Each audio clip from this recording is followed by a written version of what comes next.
You've seen him here before, Dean Baxendale. He is the president and CEO of Optimum Publishing, talking about the Communist Party.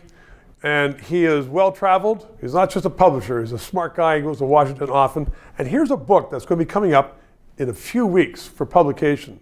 It's right now, it can't be, but it's called Canada Under Siege. And Dean is here to talk to me about it. So, here's the book. You're not the only author in it. Canada Under Siege, by whom? Ostensibly by a foreign power, that being the Chinese Communist Party. As we've seen over the last few years, we've seen the Foreign Interference and Influence Commission, Justice Hogue. We've heard countless reports. Most people don't know about that, though, because she didn't have really, she didn't have anything really good conclusions at the end of the day. No, well, she had a couple of good.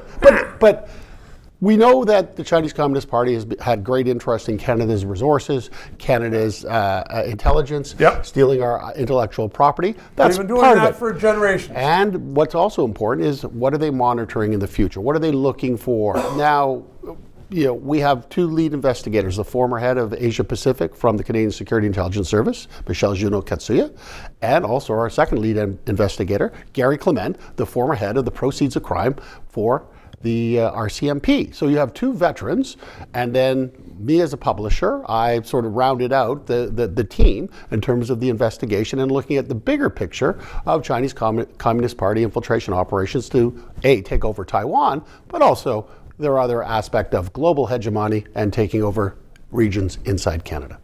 No, we know that they want to take over Taiwan by hook or by crook, one way or another. But your book is focusing on PEI.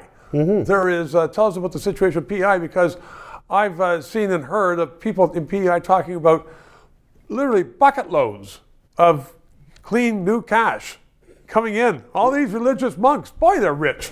They seem to be rich, and of course they have a vow to impoverishment. They are there to devote themselves to the scriptures. Where do I sign up? Yes, where do you sign up? And hence they bought up to, between the group Bliss and Wisdom, GVIS and GWBI, one represents the monks, one represents the nuns, who have direct corporate ties to Taiwan back into China. This is a large conglomerate that is functioning with a tax-exempt status. So what are they doing in PEI?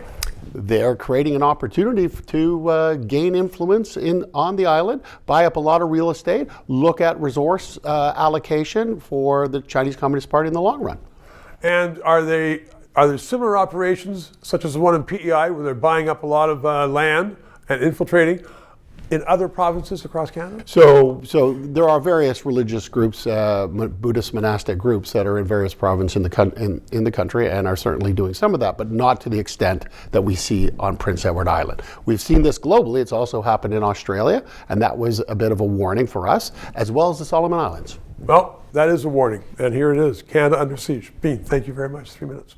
To those of you who have subscribed and donated, a heartfelt thank you. You're keeping us on the air. If you're watching and you haven't, please try to do so, because 4 years ago we started this show because there needed to be independent analysis.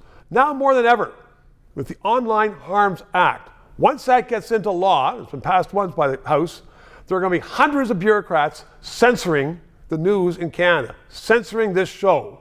We need to keep it on the air. Thanks for your support.